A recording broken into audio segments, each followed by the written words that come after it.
Hey guys, ayan, magluto pala ako ng isdang sinarsahan. Ayan, kumulo na. Ngayon, ilagay ko na ang isdang galunggong.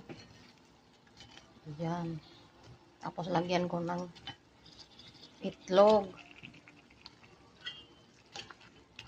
Lagyan natin ng itlog para masarap. Ang ating sinarsahang isda ng itlog. Timplado na yan guys. Ayan. Tapos, batihin natin yung itlog.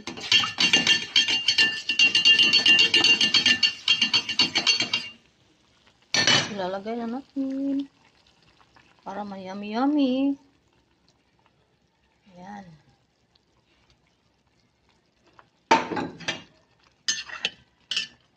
Ayan ang ating sinarsahang itlog naman. Isda.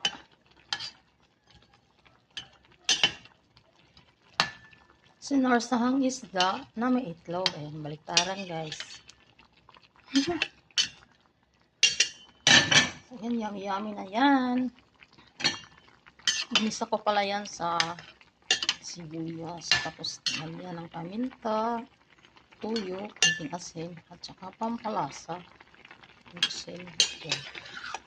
Hinikman ko na pala yan. Tapos, masarap siya. Sakto lang ang kanyang timpla. So, ayan na guys. Yummy na ang aming ulam. Yung isda pala guys, pinirito ko muna siya. Bago nilagyan ng itlog. Ayan. Sinasahang galunggong na yan. Sarap yarn. O diba? Maglayway kayo sa sarap. Thank you for watching mga idol.